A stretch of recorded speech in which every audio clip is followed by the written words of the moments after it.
Hello, and welcome to episode 129 of Public Interest Podcast with your host, Jordan Cooper, where we interview politicians, activists, advocates, and others who seek to improve the state of the world. We are here today with Tom Keene, host of Bloomberg Surveillance on Bloomberg Television and Radio. He's also the founder of Bloomberg's Chart of the Day. Tom, how are you doing today? It's wonderful to be with you. It's great to have you with us. The first question I'd like to pose to you is, what are you currently doing, or what have you ever done to advance the public interest, and why? Well, that's an easy question to answer now. We've been doing this for pushing 15 years, and there's a lot of work before that, but we've never seen the political tumult like we see right now. So advancing the public interest we're doing, certainly across all of Bloomberg News and Bloomberg Media, 24/7. The biggest challenge for us is, and we literally say this in Bloomberg surveillance meetings every day, which is to try to not get involved in the debate. Our goal is to bring the debate in economics, finance, investment, in international relations, and of course in American politics to the people. And I've never seen it like this. Where we are right now is totally public interest centric. So is there a real debate going on issues, or is it mostly shouting back and forth? I think that there's a debate around the issues. What's interesting, Jordan, is it changes day to day. Obviously, as we take this, it's about immigration and what the appeals court will do in the Ninth Circuit, but it'll change tomorrow. There'll be a different topic tomorrow. So I think the issues are being hashed out across all of the media. But yeah, within that, there's a management of the emotion as well. And why is it important for you as a member of the media, as a member of Bloomberg Surveillance, Television, and Radio, why is it important for you to not get involved in a debate? And is that the case with most major media organizations today? Well, that's a loaded question. You know how to be rude, and so I'll answer it. And the answer is really it's the foundations of Bloomberg News, started by Matt Winkler well over 20 years ago. We made a decision, and we had all the biases of a news organization within a company that's selling a big fancy financial terminal, but we made a decision truly over 2 decades ago to really try to not become part of the news or to have an angle. We've got respect for news organizations that take a more angled approach or have a certain tone, but we try at least every day to stay out of the belief industry, if you will. Sometimes we fail at that. I fail at that. The other day, Jordan, I was on, I think, TV, and I blurted out President Bannon at one point. And, you know, we don't do that. That was my mistake that I did that. That the president abandoned, you said? No, President Bannon, you know, the chief of staff of the White House, the one giving Mr. Trump advice. And we really try to stay out of the opinion business or even an angle business like, you know, so many of our good competitors, you know their angle, you know where they're coming from. We try to not do that.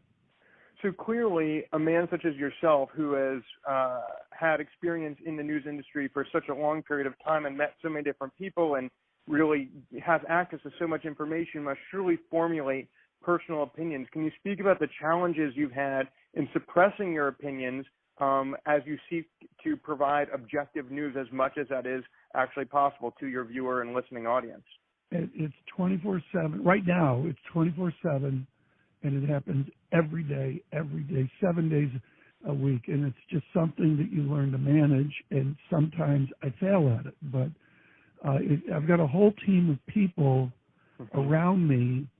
They're not there every moment, but boy, let me tell you, when I get out of line, I hear from them right away. The toughest guy in all of my working days, a guy named Anthony Mancini, who runs Bloomberg Radio. And if I say something stupid on radio, he stands up at his desk, turns right, walks 12 steps, walks another 18 steps, turns right, walks another 8 steps, turn right, walks 4 steps, and he's in my face in the radio studio saying, "Tom, you really can't say that."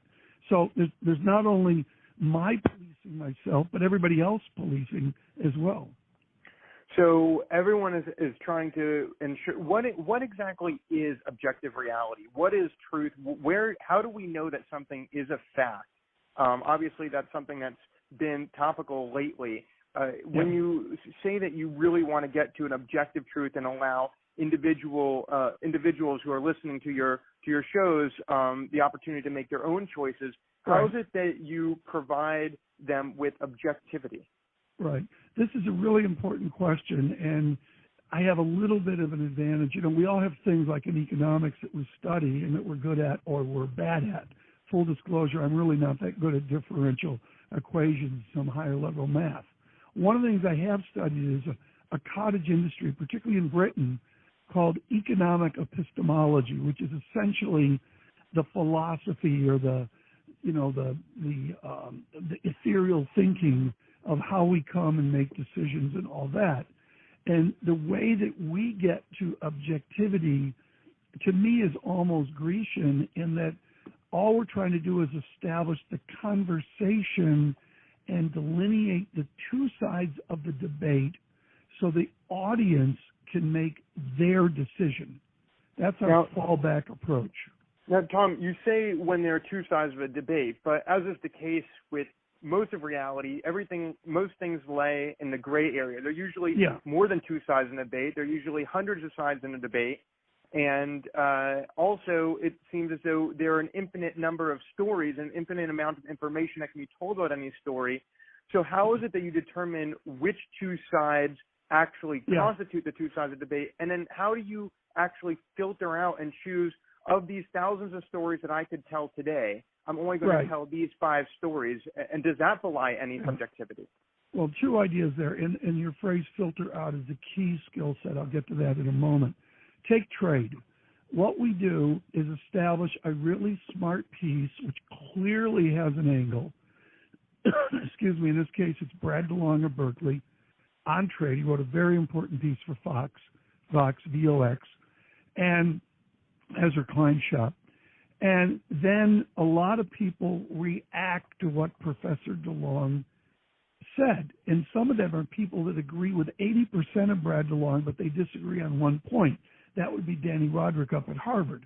Or you have somebody that strongly disagrees with Professor DeLong's approach. They have a view, and you bring that in as well. So on trade and on the distributional effects of free trade upon labor in America, think North Carolina textile workers, you're right. There's this angle and that angle, and there's 8 shades of gray in the middle. We try to delineate that by a cardinal rule, which is according to. We're really, really big at Bloomberg, and particularly on what I do at Bloomberg Surveillance, in saying according to. We want to see what an expert says, and then if we can frame 2 of them or 5 of them, that gets you to the debate. But the real skill set, which I didn't know when I started this a million years ago, is what you said, filter out. The hardest thing to do is to know what not to cover, and that just takes experience and constant decision-making about, is that important enough to do given the time confines that we have? So I know that you also have a co-host based out of London, and that Bloomberg Surveillance and Bloomberg on the Economy, Bloomberg Television and Radio are really international news programs that take into account what's going in, what's occurring around the world. When you look at the United States, it's fundamentally a two-party political system. When you look in many countries in Europe and Southeast Asia and everywhere else in the world, you often have parliamentary political systems. I wonder what your thoughts are on the effect of a two-party system in the United States on leading to the idea that we spoke about earlier, which is that there may be 2 sides to every issue. And I'm wondering if you find in other countries with different political systems, they may say, well, there are really 7 sides to every issue. Do you think there is any impact of the way political systems are structured on the way that we actually frame the way we talk about different controversial issues? Well, the answer is huge, and I'm very big on cultural economics and demographic economics, and you get into that parliamentary versus what we've got in the United States. What I've learned, and Francine Lacroix does television with me out of London, David Gura in New York does Bloomberg Surveillance with me, but within the struggle of a Bloomberg global mandate is cultural and national economics, and we constantly deal with that. Francine Lacroix and I have a running joke about her Italian prism, and her father was an acclaimed diplomat. But Francine We have a running joke about her Eurocentric, continental-centric ethos, decidedly parliamentary, versus my all-American, Republicans versus Democrats thinking. And there's that wonderful tension there. But then what you do is you really have to focus on where is the story. For example, we treat a story in Italy clearly differently than we do in the United States. Can you concretely elaborate upon how you do that? Well, we do it within real time in our interviews of showing that in Italy there are 4 or 5 sides to the debate, let alone the massive north-south divide within Italy versus the more traditional debate that all your listeners know in the United States. But what's really subtle is it's not about something as stark as Italy-U.S., it's the nuances of Italy-France. And France seems fabulous at that, where we've been spending a lot of time recently on the French elections, and they're completely different in structured ethos to what we did in the United States. We try to bring some of those nuances to our audience. To be honest, I sometimes fail at that, but that's what we try to do every day. Tom, I'd like to transition a little bit into your personal life, how it is that you got to be the host of this international political economic news program. Your father was a TV personality while you were growing up. Can you speak a little bit about how you actually entered the field of journalism and why? Yeah, well, what's interesting is he was with Kodak in engineering and in the space program, like Spies and all that. The Tom Hanks movie a year ago was a little too close to home. And he did a lot with NASA, et cetera, et cetera. And he was one of the people on TV a million years ago that basically explained that the Russians weren't going to kill us with Sputnik. I have clear memories of being 4 and 5 and 6 years old, of watching my father be interviewed about Russia and Sputnik, all the fear over what we would do within the early space program. And then how did that make you feel as a 5-year-old? Well, I don't know. It was just the fear of the time. I had vague memories of the Cuban Missile Crisis, but I had very, very clear memories of the early 60s and all of the social tensions that came on in the late 60s when I was in high school. As a teenager, did you really have a sense that you wanted to follow in your father's footsteps, or did you rebel at all? Well, of course I rebelled. What else am I supposed to do? He's the worst guitar player in the world, and I tried to play guitar better than him. I did that day one. But the basic idea was I grew up in a house that was very academic, but very broad spectrum across liberal arts and engineering, mathematics, and science. And then you migrate 4 decades, and then I got this huge opportunity with Matt Winkler at Bloomberg, which was, the basic idea of doing print news. And then Al Mayers is the one that put me on radio. And let me tell you, it was rocky at first. I'm my worst critic, and I'm terrible today. I was so much worse over a decade ago when we started doing Bloomberg on the economy. And it always led to conversation. The goal right from the start was to talk to experts and not to pundits. We're death on pundits. That's what we really disliked the most. And it just built from there. And it's very blue collar. What's the difference between an expert and a pundit, if I may ask? That's a really, really important question. We deal with this every day. In fact, we dealt with it this morning. Pundits are people who have a sort of kind of like skill set. The public knows we have 3 audiences at Bloomberg. We've got Global Wall Street, which is our core audience. We've got a very informed investment finance, non-pro audience. But what we didn't know, Jordan, is there's a professional class audience of all age groups and all income groups that are just curious for what smart people think. And I define an expert off of the great work of Richard Edelman and the Edelman Trust Barometer, which are people that actually know what they're talking about. They've got the usual degrees, et cetera, et cetera. There's always exceptions, but they're people that have actually really worked within the narrowness of a broader debate. They're not just superficial. For example, this is critical distinction. With economics, there's all sorts of macroeconomic pundits that don't have a rigorous economic education, particularly in microeconomics. We avoid those people like the plague. So you grew up having some sense that your dad was playing a role in the Cold War. You were fearful of the Soviets and the potential impact they could have on your lives, particularly during the Cuban Missile Crisis. And then somehow you have evolved into a man who's built a career on interviewing experts who really know what they're talking about. How did you make that transition? And where does that insatiable curiosity come from? Yeah. And why did you want to tell these stories to the world? Yeah, look, the key word for Matt Winkler when he built Bloomberg News is a single word, curiosity. And I think for a lot of people at Bloomberg, it's just something that we get within the interview process. We're trying to hire curious people. All of the people that work for me on Bloomberg Surveillance, you wouldn't believe how large the team is to put surveillance together every day. But the foundational issue there is they all have this massive curiosity about what's going on. And that with me, it just came from my childhood. It was just there. It wasn't a conscious thing. It wasn't discussed. I grew up in a house where we had raging battles at the dining room table. And it wasn't 7 days a week, but it was always 3 and 4 days a week. And through the early and the middle 60s, it was just unreal, the debates that we had at the dining room table. So while the Kennedys were having their debates in Cape Cod around their family table, you were having the same debates. Yeah, and the other thing is that's wrapped into it, and this goes to the showbiz part, is the humor part. One of the great moments in surveillance was we were doing a thing on radio, and this is with the late Ken Pruitt, who taught me so much. And Ken said something like, "What was that?" And I said, "French horns."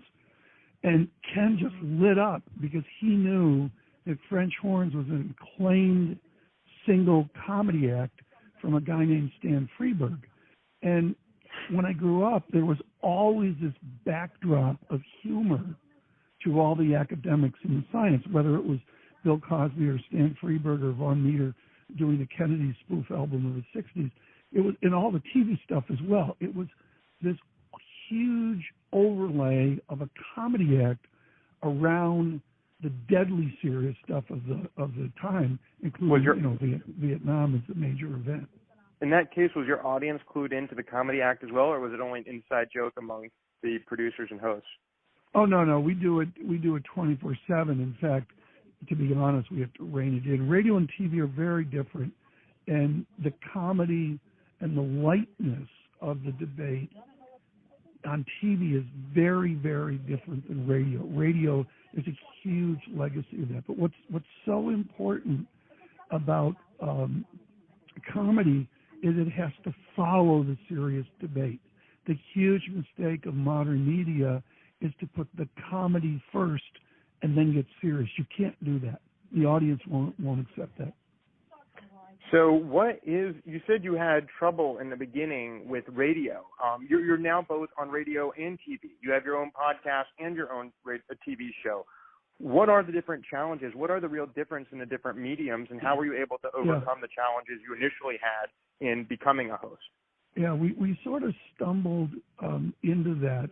There was a guy, Tony Snow, who was magnificent. He was at Fox, tragically died of cancer a number of years ago.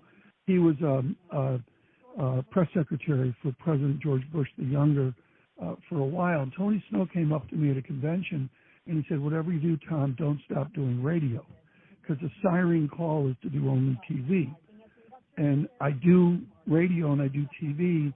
There's simply a voice difference. You talk different on radio than you do on TV. And why that's an would interesting thing. Why would TV be is TV more glamorous than radio?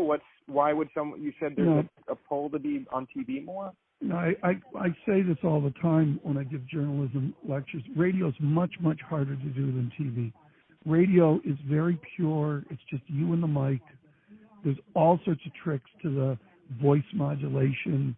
On TV, there's much more going on. I mean, just on a systems basis, there's so much more going on. But the one common feature, and this is from music, is silence. The number one way to have impact on radio, certainly, and I would suggest even on TV, is the pause and the dead air. And producers hate dead air, but the fact is dead air can be really, really powerful. Dead air. Yeah, why is that powerful? Like a cadence in a symphony. You just nailed it. You just nailed it. You pause there, and that dead air is there's something about it to the audience. I did it intentionally. Okay, so which do you prefer? It sounds like you have a greater reverence for radio as a means. And let's stick with that, and then we'll return to how exactly you're advancing the public interest. But so you have a greater reverence for radio because the only thing there is the content, and it sounds like there are a lot more distractions on TV, so the words are a smaller piece of the pie of the actual broadcast. Yeah, is that correct? Well, no, I like them both. I love them both, and it's a huge privilege to do both. I will say this: TV people want deadly short conversations, and so my major tension with TV is to make it more like radio, to make it longer conversations. Of course, Charlie Rose was hugely influential in inventing this idea of longer conversations. But to give you an idea on a minute's basis, in radio, it's just understood a short conversation is 4 or 5 minutes. A longer conversation is 10 or 13 minutes. When we started Bloomberg on the economy, we were routinely doing 22 and 24-minute interviews. A long interview on TV for TV people is 5 minutes. That's forever. And I totally disagree with that. I'm always fighting. We had Otmar Issing on today, the acclaimed German economist. And you have to go 5, 6, 7 minutes with Dr. Issing. He's just that good. So, Tom, when you wake up in the morning, you're about to go to work. I know you wake up early, it's 4 a.m. You don't get much sleep. You're working all day. You're running off of black coffee all day long. What are you trying to accomplish? What's your goal? Do you want your audiences to initiate conversations among themselves based upon the conversations they listen to on your programs? What is it that you're trying to accomplish? Why are you doing this? Other than that you get paid because it's your job. What's the point? Why are you hosting these shows? Yeah, I do memos in Bloomberg, and we'll talk about stuff. I'll send John Tucker a memo or David Gura a memo, whatever. And the one word I always put in all caps is the word conversation, because that's the public interest that we're doing. The public interest is conversation. And what we try to do every morning is know that we're not always going to be successful, but with every interview we're trying to drive the conversation forward, which, we've got some very good competitors that do that as well. But there's a lot of Christine Harper, who's an acclaimed editor at Bloomberg News, she uses the word superficial. We're trying to avoid, like the plague, superficial, and have much more due conversation.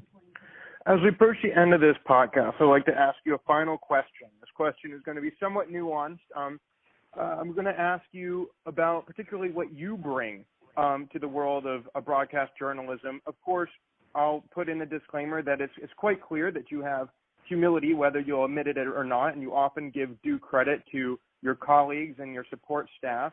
But I'm interested in asking you to speak to our listeners really about what it is that differentiates your program, why it is that you've dedicated your life to telling stories with smart people, as you describe them, and then what really the legacy and impact is of your entire career in telling these stories and instigating these conversations. We tell people it's true, actually. We have a surveillance casket outside radio. They're just going to roll me into it if John Tucker doesn't go into it before. But the basic idea is we have fun doing this every day, and the what we do of it now is the events that we've been given. I really can't remember what it was like before the financial crisis started in August of 2007. It was an easier time. It was a different interview. Everything changed August of 2007. And what keeps us going every day at Bloomberg Radio and Bloomberg Television is the idea that they gave us the mother of all financial crises. We've worked through that. And I tell you, every June, Jordan, I have a panic it's going to be a boring summer. And it's amazing. I mean, thank you, Mr. Trump. You didn't make it boring. And we're at a point now where we've shifted maybe from financial crisis to interesting global nuances wrapped around the populism, whether it's the Netherlands or French elections, Brexit, or what we see in America. it's just been amazing, the news cycle that we've had. That's what keeps us going. So that has been Tom Keene, the host of Bloomberg Surveillance on Bloomberg Television and Radio, and the founder of Bloomberg's Chart of the Day. Tom speaks about essentially his role as being a navigator. Tom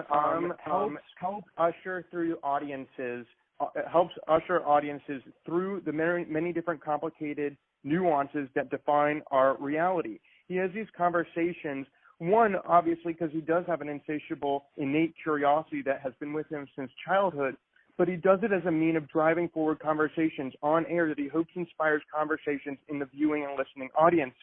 He is very interested in having substance, long conversations. He's willing to have humor, but only after he's really given people their dinner, their bread and butter, their serious debate. Then you can get some humor for dessert. Tom is somebody who learns how to filter. He uses his filter as a public service. There's so many things that are inundating the viewing audience. And when they tune in to Tom Keene's show, the viewing audience knows that he'll filter out the most important tidbits, the real takeaways from the day's news. And so in that sense, his objectivity builds a sense of trust.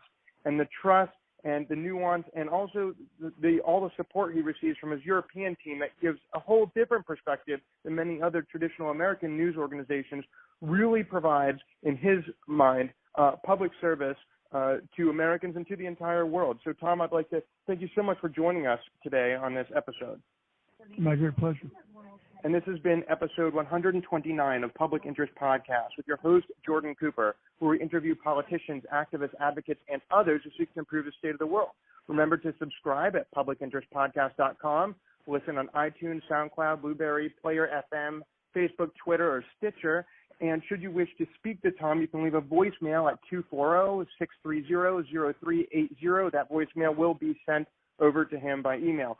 Thank you so much for listening, and we'll talk to you next time.